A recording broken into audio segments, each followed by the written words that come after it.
So as I recall, there was a question, and it was sort of a long question, and I answered it partially.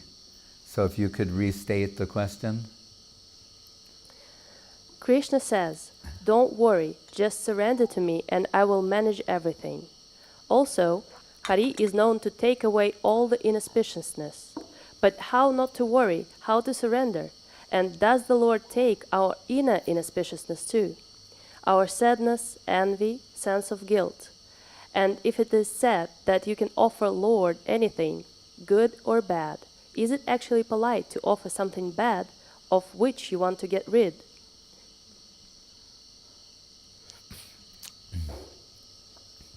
That reminds me of when the various devotees are visiting India at the time of the parikrama, and Srila Avadut Maharaj, he would give pranami, donations to Srila Gurudev upon his arrival.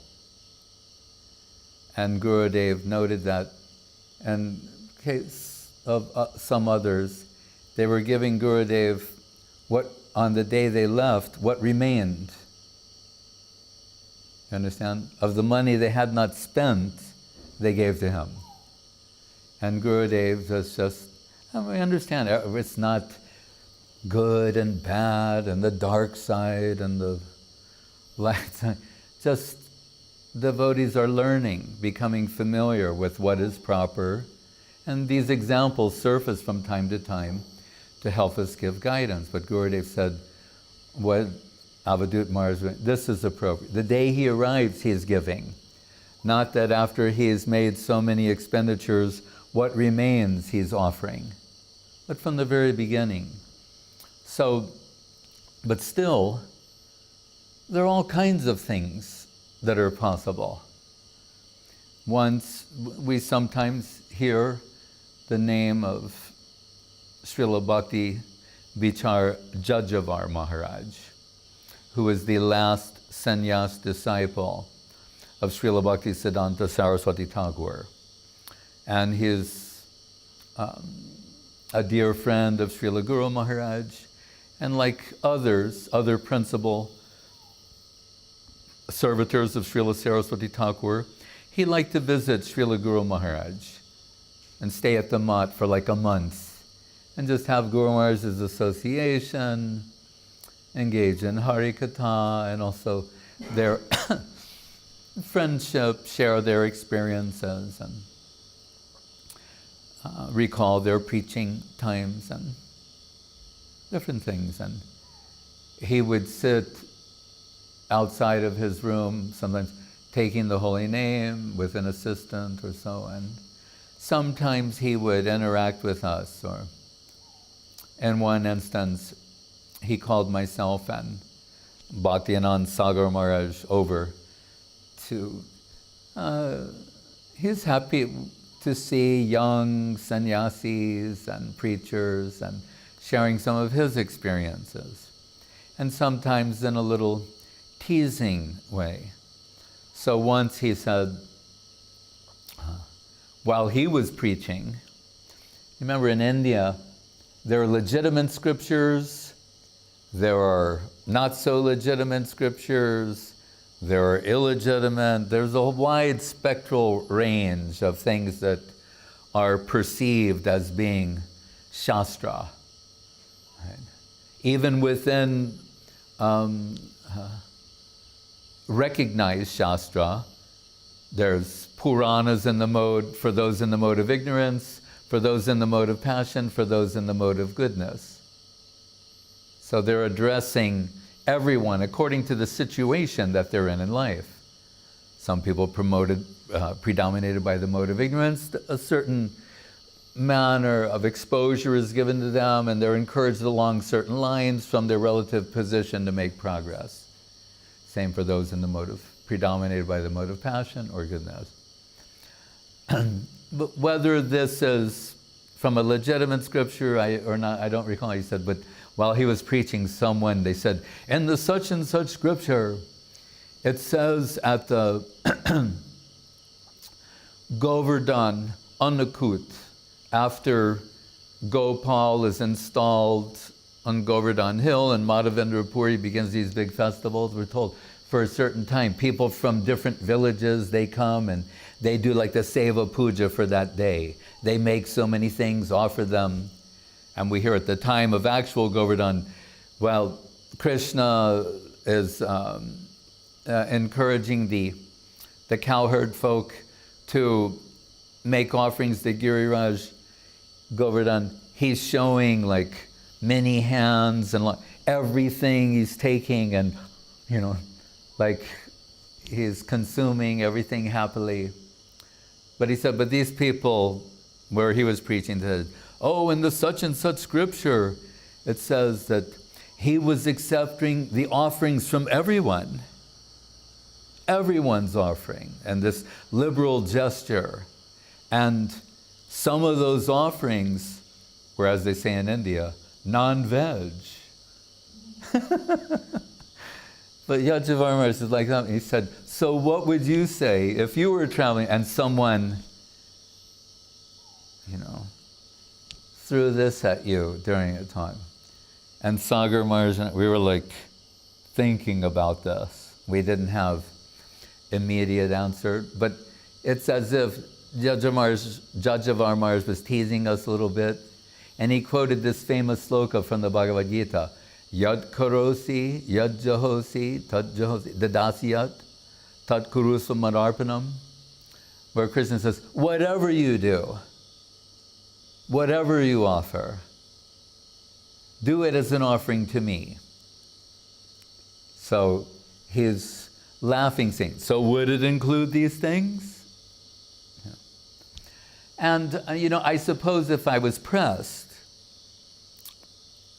Krishna can do anything, first of all. He's Swarat, he's independent. Gurudev liked to tell the story of the hunter, or the Vyad, hunter, butcher, and a Brahmin. Like a Pakka Brahmin. That this hunter / butcher, he, as we've seen in India, maybe they have in China too, where they have these scales, and they put, like, they have one way it says kilo, another one says 250 grams, But invariably in India, anyone you see, and they're still doing that, they hold it up, put the mangoes on one side, the other side, and when it tilts a little bit in your favor, then they give it to you. It's never the other way around. It's always a little bit in your favor, then they give it to you. But in India, you'll see sometimes they to get things really exact, they throw a coin on, or they have some little stone they throw on that's not any designated weight, but it's meaningful to that person. They put the stone on and it balances out and your transaction is completed. So this Brahmin sees, he's on his scale, it's meat, fresh slaughtered meat that he's selling. And the stone he uses to balance things out is a Shalagram Shila. Like we were told, Giriraj Govardhan Shila, Raga Marg, it's very generous. Offering may not be the exact time, and it may not have all of the accoutrements or the things required for high-level first-class Brahman puja, the 16 types of ingredients and this, that. Many things are there. So it's sold a raga marg, what the aspiring servitor, what they're taking, they offer first to the deity. Mahaprabhu told Raghunath Das, tulsi manjaris and water. Later he added some, kaja, that type of sweet, different things. But, so the Brahmin, we say, so that's Giriraj Govardhan Shila. But Shalagram Shila, requires the highest standard, or there is offense. The highest standards imaginable, and they must be maintained, otherwise there's grave offense. Seva aparad. So this Brahmin going by, he sees on his scale meat on one side, and on the other side, a shellagram Shila. And he's saying like, oh my God, you don't know what you're doing, you foolish man. He pleads ignorance. And he said, this is a shellagram Shila, and you can imagine the consequence of this type of aparad. But I, as a Paka Brahmin, if you give that Shila to me, I will do the Abhishek, offer the 16 variety of puja, ingredients, etc., and pray to the Lord that He may forgive you for this grave offense. Like, oh, you're so kind to me, I'm a foolish man, I don't know anything, I'm so ignorant, and now my ignorance will be the cause of untold suffering. Please save me. And the Brahmin, he takes the Shila, puts him on a throne, has the Abhishek, everything. And he's satisfied that he's corrected the situation. But that night, in a dream, the deity appears to him, says, you fool, what are you doing? He said, you do not know that man actually in his past life, he's a great devotee. He's appearing in this way in this life, and I was so happy swinging on his scale, just like when you're happily swinging. I was so happy swinging on his scale, and then you took me forcibly, put me on this throne, and forcing all this puja, grand puja, and so much paraphernalia. But I was very happy swinging on the throne of my devotee. So, if nothing else, this tells us that we should be cautious. We shouldn't think, oh, I will also offer such things. That's to get the wrong idea of the story. Okay? Still, the principle is there, bhavagrahi janardana, that Krishna accepts the mood, the heart that's behind the offering. But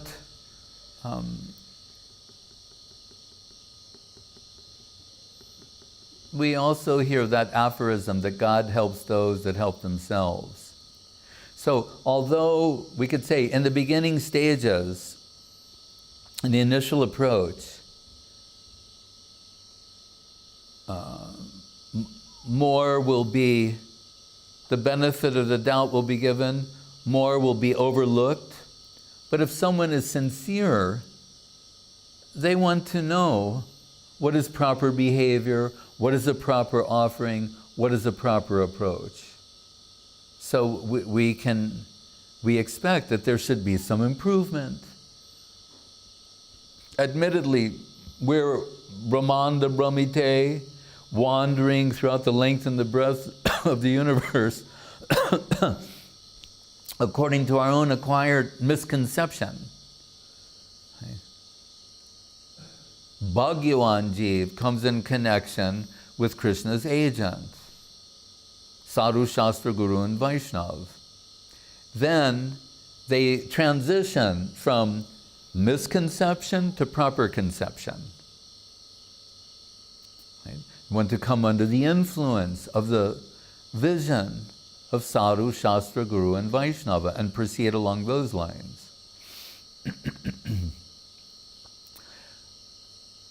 Guru Maharaj mentions, though, that when you're in the mud, right, to walk out of the mud, you may have to go through the mud for some time.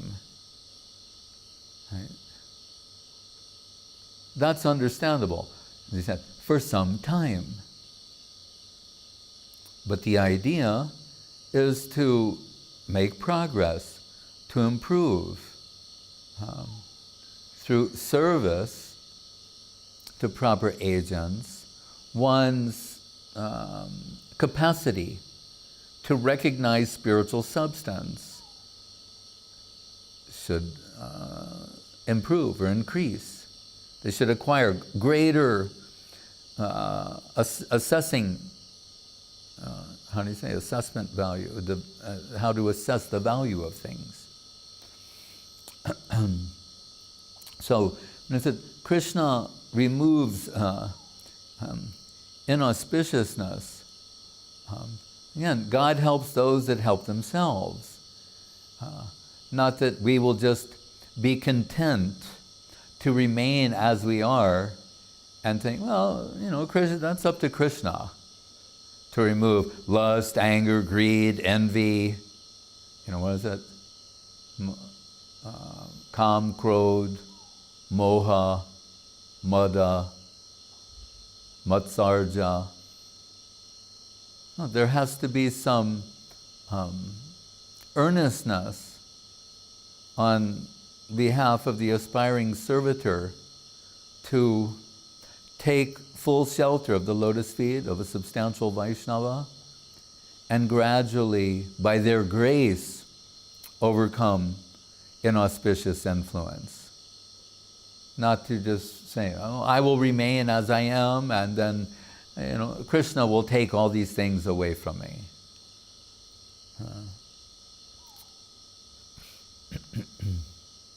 Like Gurudev was always saying, we should follow Mahaprabhu's teachings. Humility, tolerance, giving honor to others, not expecting for ourselves. But when it came to, say, for example, tolerance, he said, we shall have to learn to tolerate that which is intolerable. To tolerate what is just annoying or on some level tolerable, that's good. He said, but really we have to come to the level of being able to tolerate what is intolerable. Right? And that doesn't mean with regard to physical suffering, but rather usually ego. You like to quote that verse, what is it? Ahankara nivrittanam, etc. What is the last line? Parbata Rishaya, saying, Krishna, as Bhaktivinoda says, Vinod Boli Hai Hai Haridas Harinahi Pai. Krishna is near and dearest to everyone, but no Krishna to be found. What is the problem? That there's a mountain of ego separating us. So then we hear, so there's a mountain of ego separate. That implies some great insurmountable object. Right? But elsewhere we will hear, like in the Samasritaye Padapalava Plavam Mahatpadam Punya Yasho Murare Bhavam Budhir Vatsa Padam Param Padam Navipadam Natesham. That if we come and take shelter of Krishna's agent and come under the influence of their conception, what appeared to be, in one case, mountainous or oceanic in this case, means oceanic in magnitude, becomes reduced to the water in the hoof print of a calf, means a drop. So how does something of such magnitude, how does this reversal take place? By changing our perspective, our way of seeing, right? By coming under the influence of the vision of Sri Guru and Vaishnava, Sadhu Shastra. The primal Guru mantra, Om Jnanatimrandasya Jnananjana Salakaya Chaksur Militam Jena Tasmai Sri Guruve Namaha, is the disciple is expressing gratitude for being gifted with Dibya Gyan, Dibya Chakshu, divine eyes, a new way of seeing things. Right? That's the spiritual project. A new way of seeing ourselves, the environment, and our service potential, to move from egocentric to theocentric. Right? To give up acquired prejudice and acquired tendencies and put our energy in simple acts of devotion. So we're told, by the grace of Sri Guru and Vaishnava, these things may be overcome. Who is it? Narottam Thakur, in his song, compares them, lust, anger, greed, envy, etc., to highway robbers. So he's saying the saved servitor, aspiring servitor, is on the spiritual path, and they're like highway robbers to come to plunder your wealth. And what is his advice? He's saying, take the name of the Vaishnava. And what that means, bring about remembrance of Vaishnava and Guru.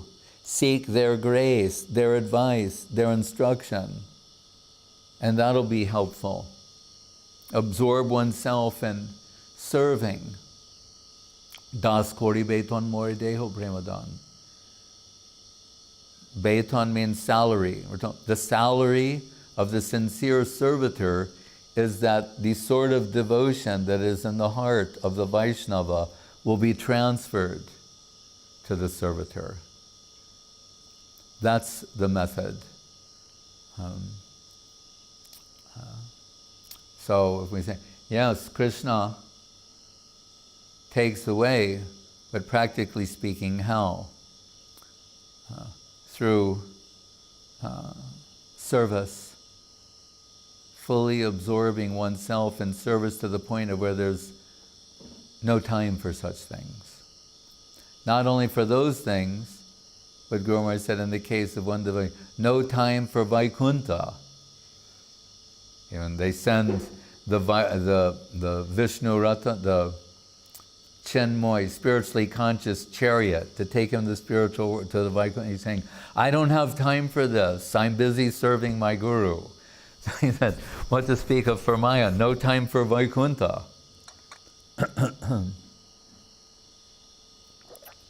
And, as I mentioned the other day, that also, by the grace of the Vaishnavas, we gain increased understanding of what is appropriate, what is inappropriate, in terms of offering things to Krishna.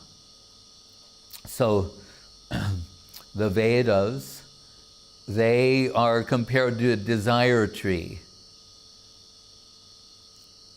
And in this sense, that whatever they're approached for, they respond. So that means even from those who are deeply enmeshed in the mundane, there's some prescription for them. This is why just a cursory glance of the Vedas, if we don't study them carefully, we'll think, well, here they said you can do this, here they say you can do that. You can offer this, you can offer that. But it is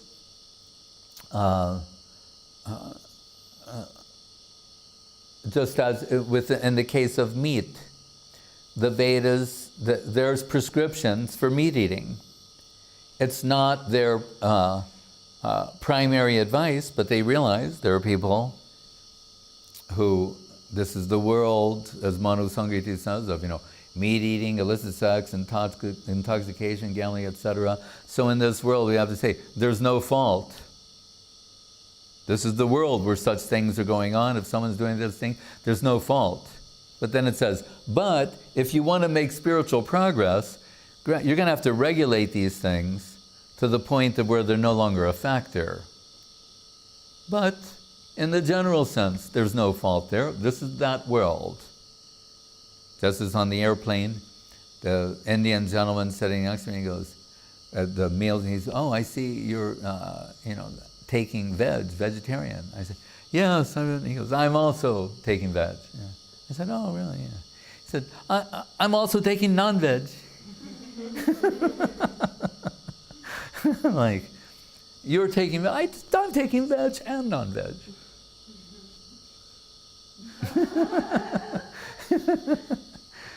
You're better than me. But, so there's some prescription there. But interestingly, what is the idea? That through regulation, that gradually something inauspicious or undesirable will be brought under control. Okay? Not in an unrestricted way, a restricted way. That's a certain type of control.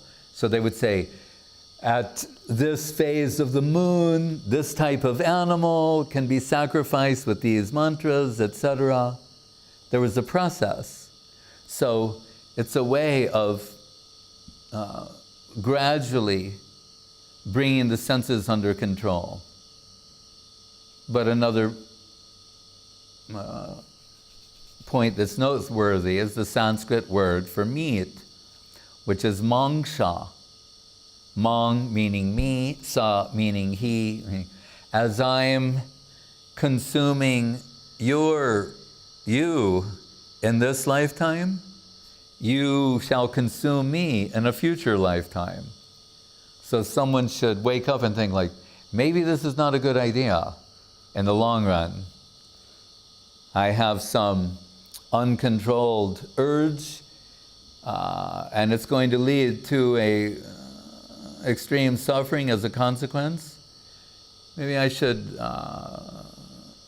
control myself. What Solzhenitsyn called serene, voluntary self-restraint. So, Guru Maharaj also mentioned with regard, so those Vedas, as they say, Kalpataru, they're fulfilled desires, even mundane desires. They've got a program for that. But then spiritual desires. And then spiritual desire can be seen variously. Karma kanda, jnana kanda, yoga, and bhakti.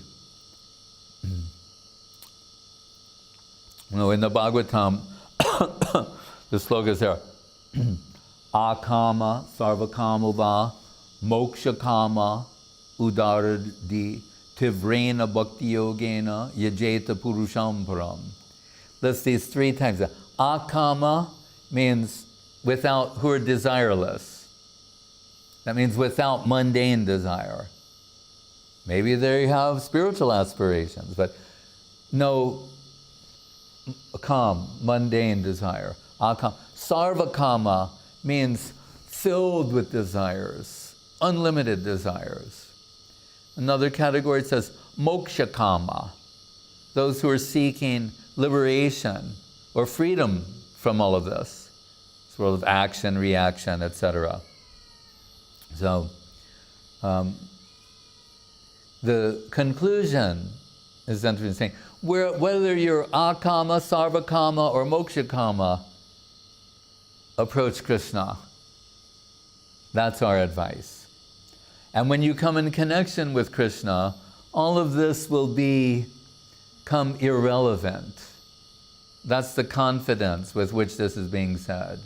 And we see the example of Dhruva Maharaj in the Bhagavatam, who, being disrespected by, there's a king, a queen, and his mother's not royalty. And he's playing with another, stepbrother who is royalty.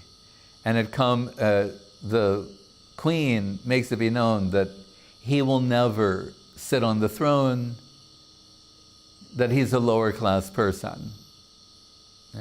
And this hurts his ego. He finds out from his mother what the situation is. He's around 5 years old. His ego is bruised.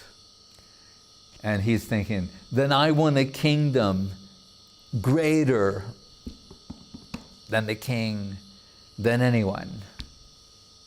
And she's thinking, that may not be, the only way that could be possible is by the grace of God. You think, where is this God? I wanted to speak with him. She's saying, his mother's a very simple-hearted lady. She said, well, there's the tapovan, the forest, and great saints go to the forest and they do penance and austerities, and sometimes he appears to them. He leaves immediately. That's where I'm going. Children do this all the time. They usually come back for sandwiches like an hour later or something. I have my own experience with that. But not Dhruva Maharaj. As Dhruva implies, this kind of inner resolve. So he goes to the forest, and he's so sincere. Narada appears on the scene, gives him some spiritual instructions, and he follows them very seriously. And he starts doing austerities, and his inward breath, outward breath is starting to affect the entire universe. He's so earnest and qualified and potent.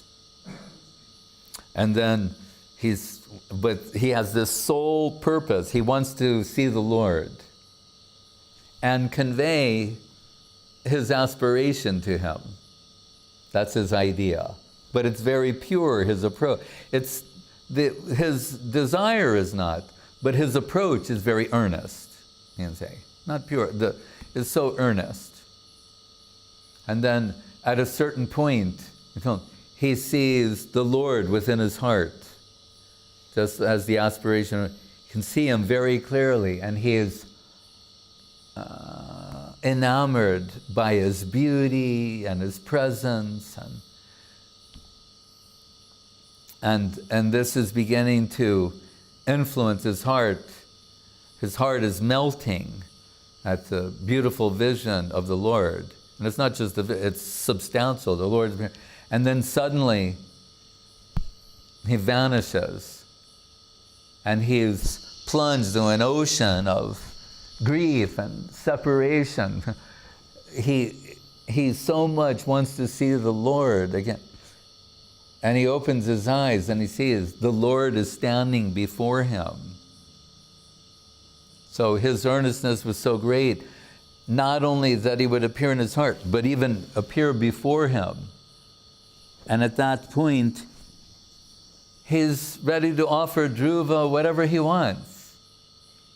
And the famous sloka, they say, Swamin Kitartosmi Baram Najache. Although so young, his realization, he said, he thinks about his former ambition and aspiration, and he's ashamed of that.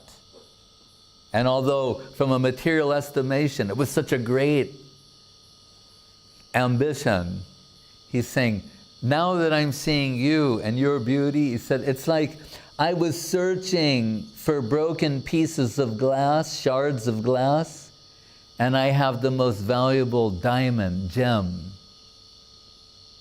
So the Bhagavatam says with great certainty, whatever your position is, you're this kind of person or that kind of person, you're situated in this circumstance or that circumstance, whatever it is, approach Krishna. Because they know, if you actually are sincere with your idea, all right, I will approach Krishna, and then from Krishna, I will get what I want. That's true, but your wanting will be upgraded. Instantly. And we're told the Vaishnavas, they're called sparsha money. It's a little different in Sanskrit than it is in English. This touchstone has one meaning, philosopher's stone another thing. It's called sparsha money, means in Sanskrit that this coming in contact with this, iron is transformed into gold. That's what it's saying. So from the previous iron-like position, and the details of it are not relevant. Someone was thinking this way or that way, or they found this situation or that situation. It's irrelevant. If they come in contact with the Sparsha money, Krishna's agent, they will be transformed. When Guru Maharaj is explaining the Shikshastakam, he says, in the sloka, Ainanda tanuja kinkaram patitamam vishameva vambhuto kripaya tabat pada pankajastita duli sadrisham vichintaya. And it's Mahaprabhu praying, saying, oh, somehow or other, although I'm Krishna Kinkar, I am your das, your servant, I've fallen into this ocean of desire, ignorance, suffering.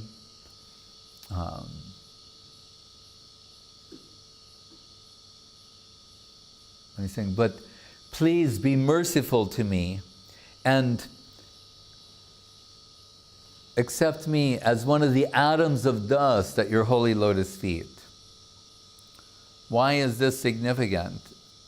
Is that Guru Maharaj, part of his explanation is that this is the only sensible, realizable aspiration from our present position.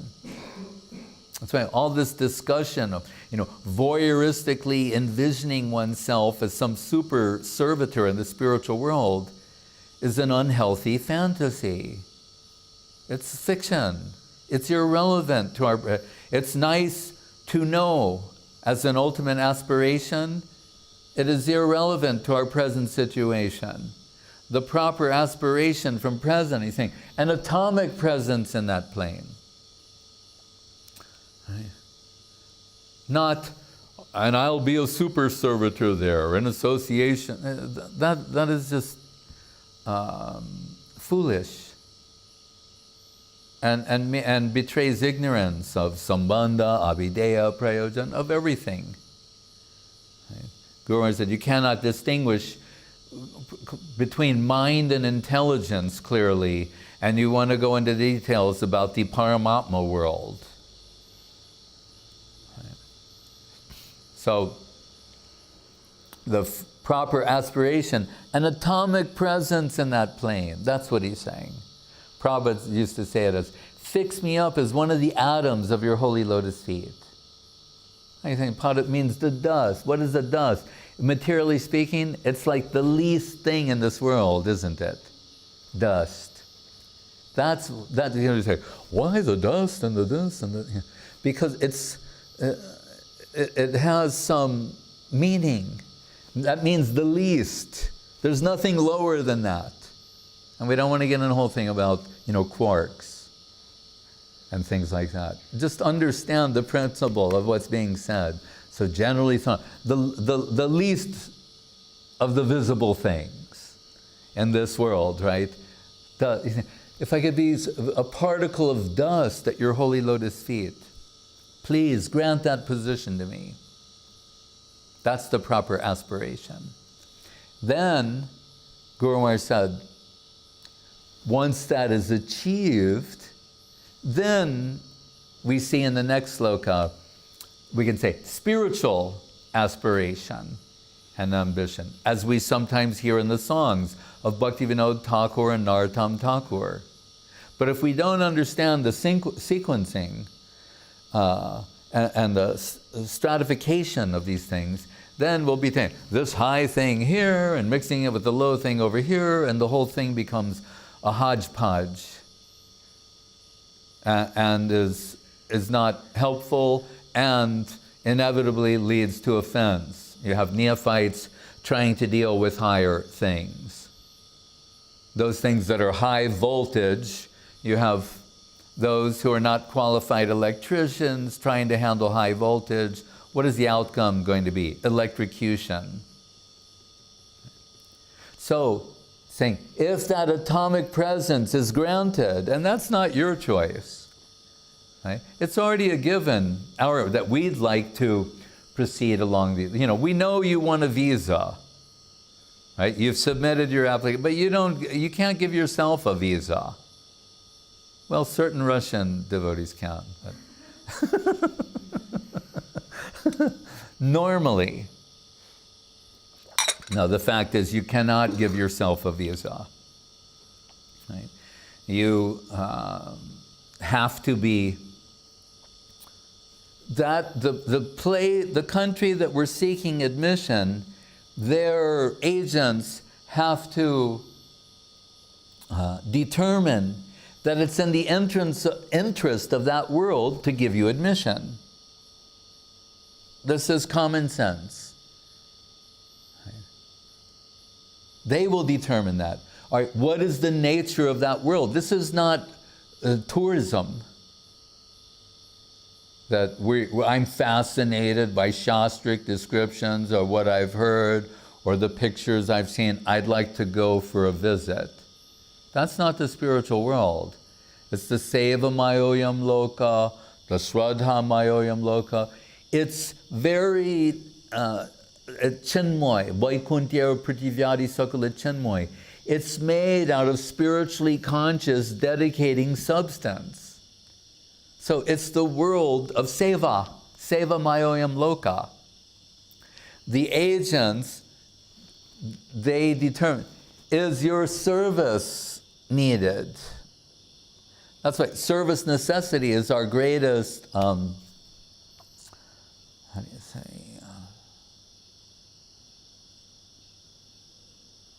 It is the thing that it gives life to the servitor. Swalpamapyasya dharmasya trayate mahato bayat. In one place, that's conventionally rendered one way, saying a little progress on this path protects one from the greatest type of fear. One place probably said, what is that fear?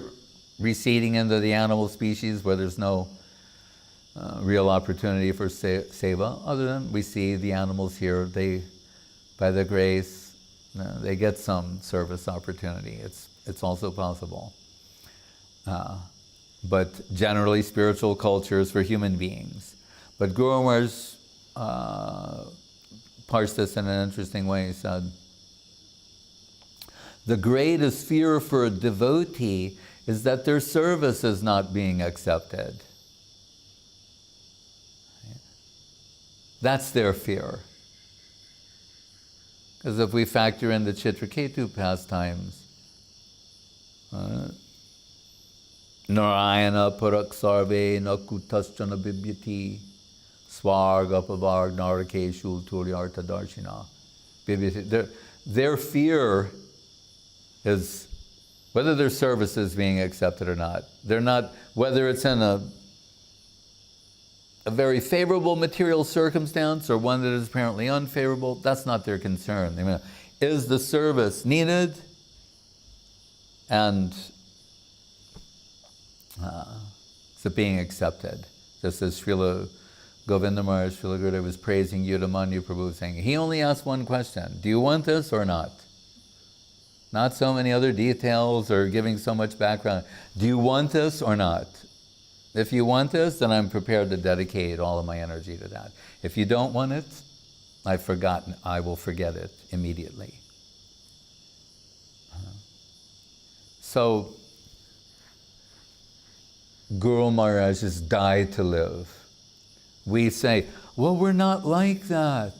We hear all these descriptions about what is devotion, what is a devotee, and admittedly, we have to say, we are not like that. So is there any hope for us? Well, through association, but we must also be prepared to die to live. If we think we're going to remain as we are, then we're not going to make much progress. There has to be some sacrifice on our part. Fortunately for us, the association of devotees, if we just somehow or other remain in the association of devotees, we get, by surrounded by that association, we're pulled in an auspicious direction. Just as at the Jagannath Rath Yatra, the one devotee from Venezuela, there's 1 million people there. Not, I don't like exaggeration, there's literally 1 million people there. You can count them. And they're sometimes pressed together, and there are different kirtan groups, and they're trying to, and so this devotee, somehow he went out of our group into another group. And he's saying, but he couldn't get back because that everyone was like this. So wherever that group went, they were carrying him there. Literally, his body would be forced to go in that direction. He was just like, so they just kept going and carrying him along. So spiritual association is like that. If we just stay within it, even if we're not in the best mood or the best consciousness or making as much progress as we could, by the grace of the association of the other devotees, we'll be carried along in the right direction. Perhaps to a time where our inspiration will reappear.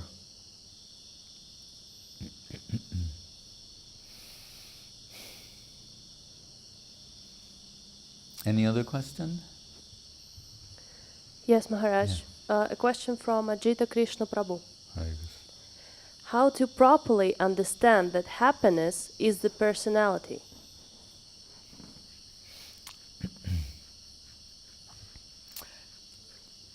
Well, really, from Guru Maharaj's point of view, how could it not be? I mean, happiness, it can only be, like there was an article recently about bees. And bees, like, when they take nectar, how do they feel? Scientists, they're always analyzing so many things. So they're doing these tests and they're seeing, like, it appears that after the bees take the nectar, that they're how do you say, they feel happy. And they're saying, we don't exactly want to say happy, but it seems we're monitoring their brain. It seems like something's going on in their brains that's like good.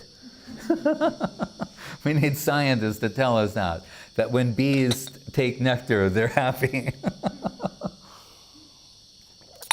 But what it shows us, it's not that the nectar itself is happiness, right? It means that that happiness is the food of consciousness. Right? Sat Chit Anandam is the sequence. Existence, cognizance, happiness, pleasure. So it means consciousness enables us to feel happiness. So here, this is from an external point of view, is what is giving happiness. Apparently by tasting some mundane substance, the end result in the conscious being is some simulated happiness. That's from an external point of view.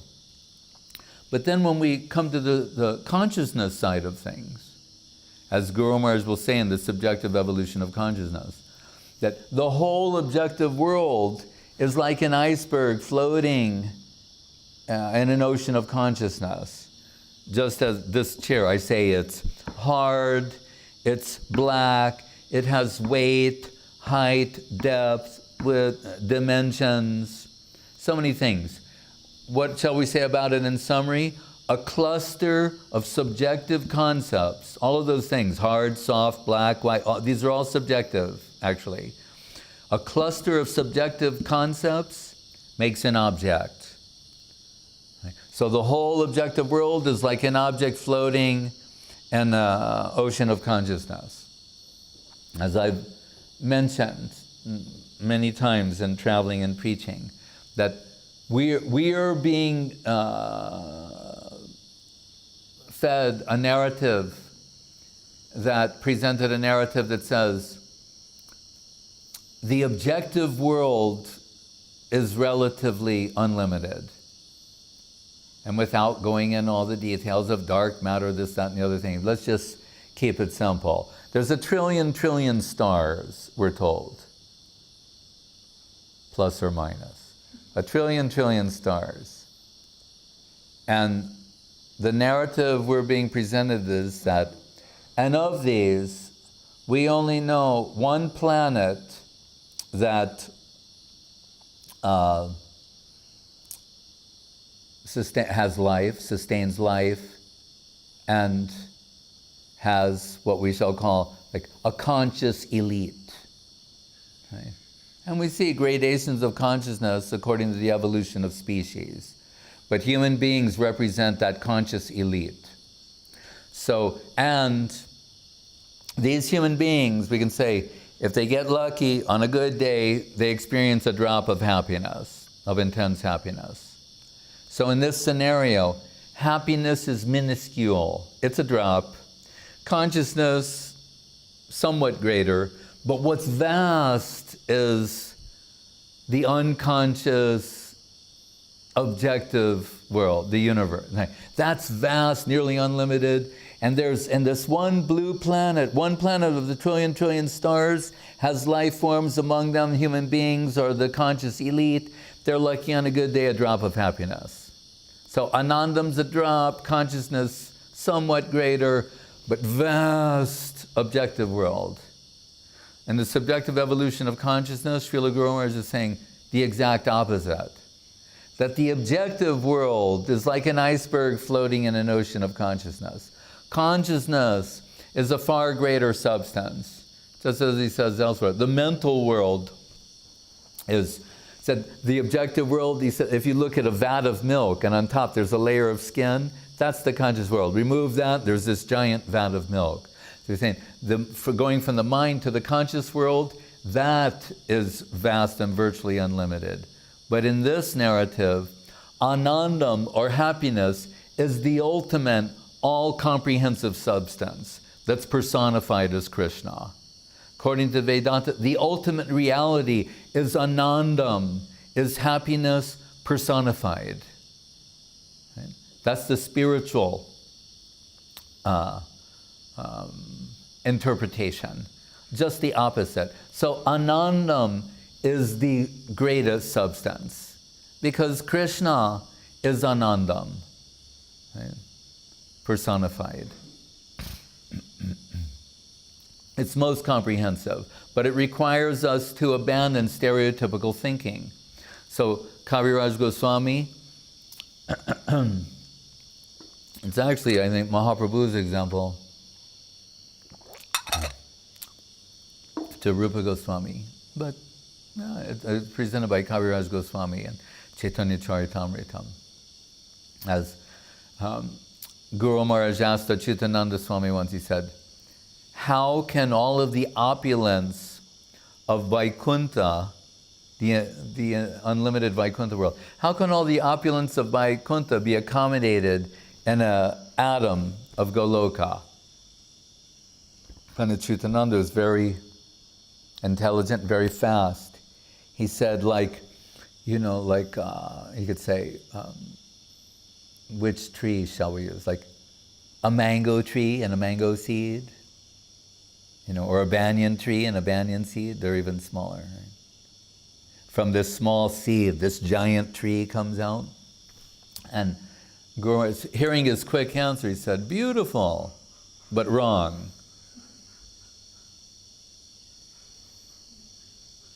Hare Krishna. He's come for the evening class. Hare Krishna. So, you heard that I said that even the dog and cat, they're serving. They're serving the mat by keeping away undesirable elements, and they have the affection of the Vaishnavas. They're hearing the kirtans, they're taking the prasadam. Their lives are auspicious now and increasingly auspicious in the future. But so Guru Maharaj said to him, when he said, a banyan tree is in a tiny banyan seed. And I said, beautiful, but wrong.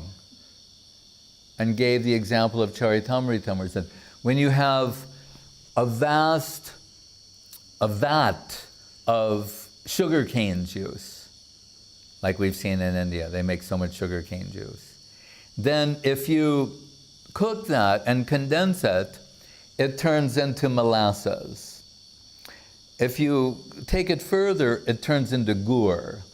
If you go further into sugar and ultimately into like rock candy. So this vast ocean, vat of sweetness becomes concentrated into one drop of this rock candy. So he's saying all the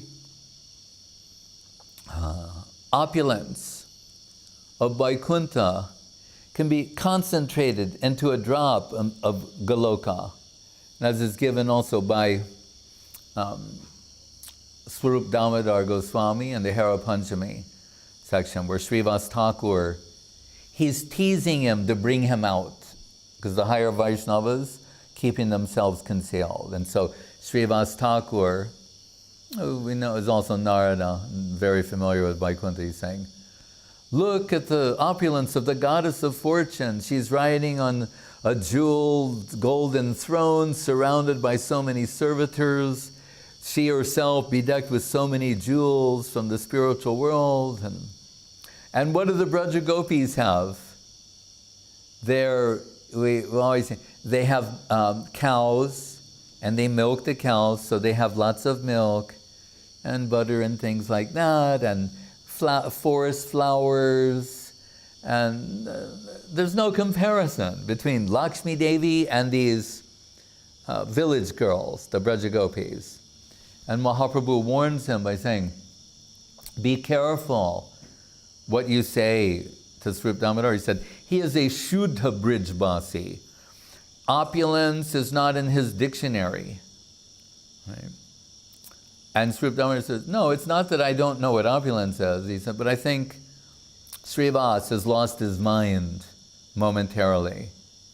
And he quotes Brahma Sangita, Toyam Amritam, where it's saying, in the spiritual world, the water is nectar. In this conscious plane, Chinmoy plane, all the water is nectar, where every movement is dance, all speech is song. But then he quotes Bilba Mangal Thakur, he says, Chintamani Ishcharana Bhushana Mangananam Sringara Pushpa Taravas Suranam.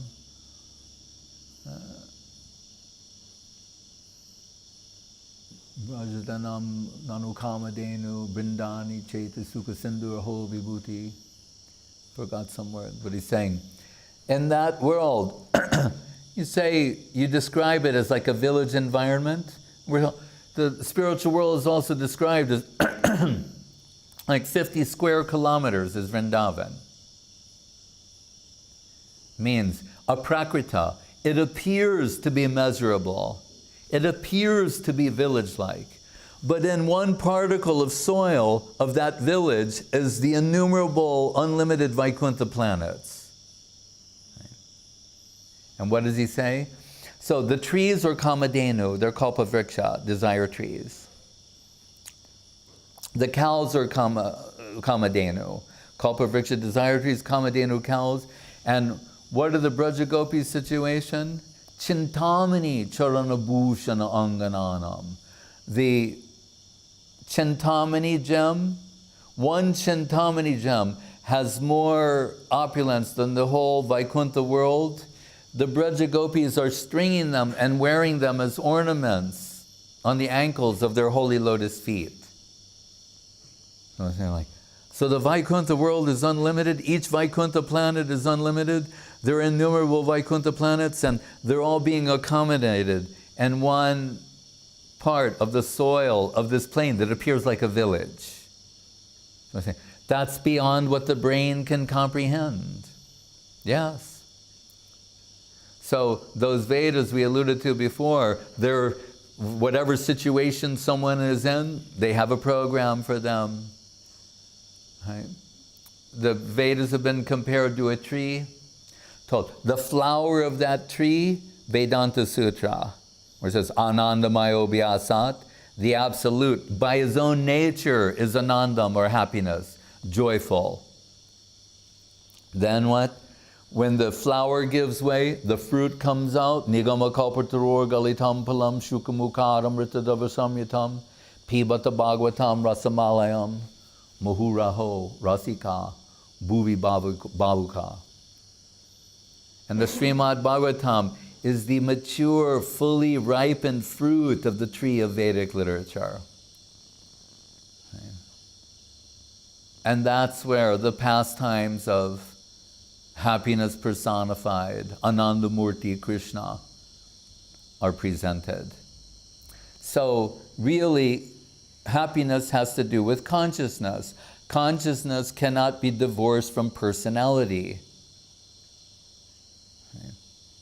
So neither can happiness. So the supreme happiness, Paramananda, means supreme happiness. Param Ananda. Paramanandam. Gopi Bhartu Parakamalayo Dasa Dasanu Dasa. It's Krishna. He is happiness personified. Rasaraj. Krishna. But that's half of the good news. The other half, Mahabhav Swarupini Radha Thakurani. Krishna's happiness personified, rasa personified, ecstasy personified. But who can extract from Krishna? They told a tiny jiva soul, fine, infinitesimal jiva, can extract an infinitesimal amount of infinite. Drop of the infinite is also infinite. But Radharani, Krishna's better half, she can behave with Krishna as an equal, or when it comes to Krishna Prem, a superior. She can extract the highest quality and the highest quantity of rasa from Krishna. And out of gratitude to her servitors, she's nourishing them with Mahabhav.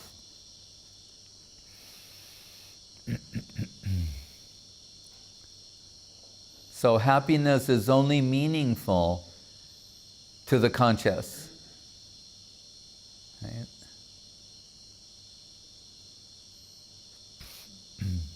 And consciousness can never be divorced from personality. So the ultimate realization of the ultimate happiness is in connection with the Supreme Personality, the reservoir of pleasure. That's Prabhupada told. Anandamayo vyasat. Ananda chinmaya rasa pratibhavitabhi stabhire eja nivarupataya kalavi. And he's happiness personified and expanding into others. Akila Rasamrita Murti, to accommodate the heart of everyone. So there's Krishna appears as Rama to reciprocate that type of devotion. As Dwarka Krishna, Mathuresh, Vishnu, Vaikuntha, Narayan, so many avatars. But avatars are it's Krishna, the origin of all of them, the sweetest. Even Vishnu, there's something, he can understand, he's beautiful, inconceivably beautiful, he's saying, but there's something just, as the je ne sais quoi, the French say, I don't know what, about Krishna. Is it the sound of his flute, the sweet pastimes with the devotees, his Tribhanga Lalita, the beauty of his form? Radharani, in her divine love and madness, is condemning herself. She said, I heard this name, Krishna, and it just completely captured my heart. Sometimes they're told her earrings are vibrating Krishna Nam into her, Krishna, Krishna, Krishna. And I heard the name of Krishna, and it captured my heart wholesale. The sound, as Bhaktivinoda describes in his Sharanagati, how soul, heart swallowing, soul capturing is the holy name of Krishna. So it captured my heart completely. But then I heard the sweet sound of the flute, and then that captured my heart completely. And then I saw in my heart the divine form of Krishna, and that captured. But she's saying Krishna, the sound of the flute, and the form of this third. She's saying, now my condition is very lamentable because I am splayed, I'm captured by 3 different places. But they're all Krishna. But she's saying like that, as if she's been fragmented and her heart 3 times given. I'm talking about trifecta, 3 times perfect.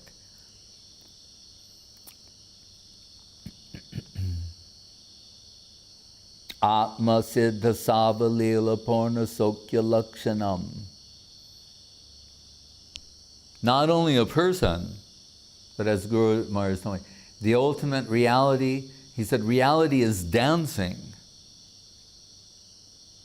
He said, which when dance is the outcome of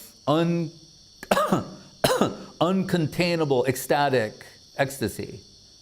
Right? Ecstatic joy, not flat joy, not static joy, ecstatic. I think it's redundant, but maybe not. Because ecstatic, from the Greek, it means like besides yourself, outside yourself.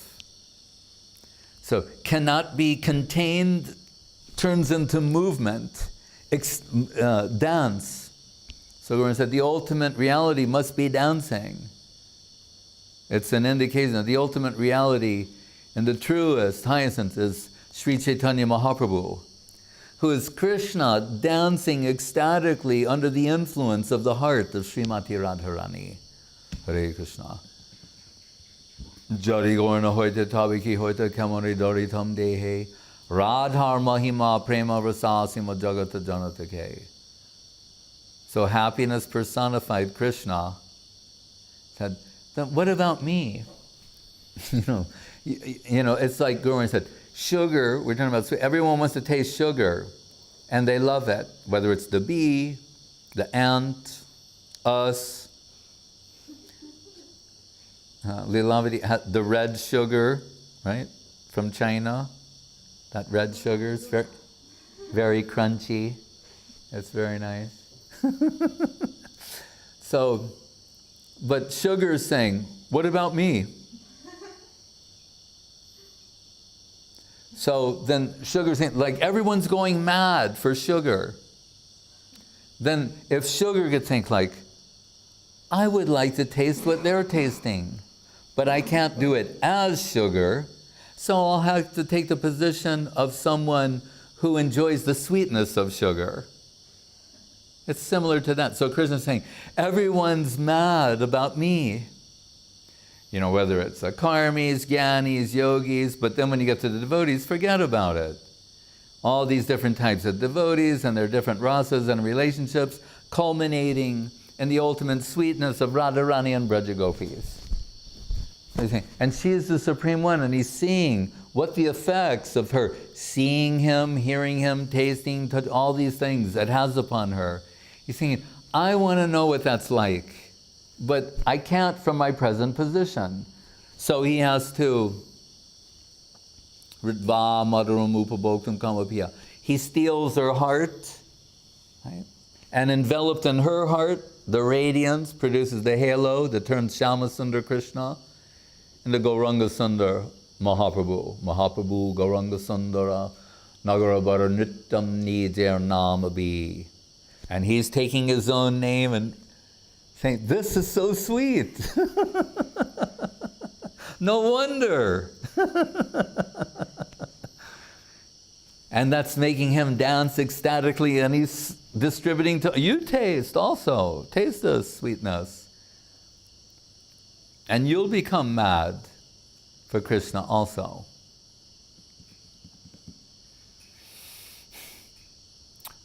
So Krishna is saying, I'm happiness personified, but who can make me happy? One more qualified than me. And who is that? That is Srimati Radharani. Hladani Shakti. I mean, they're making Krishna happy. That's Krishna Anushilana. And the last words of Prabhupada's Bhagavad Gita, last purport, last page, last line, he says, and I'm paraphrasing, he's saying, thus, the Jiva Shakti or Jiva soul, thus the Jiva soul enters their normal position in the pleasure-giving potency.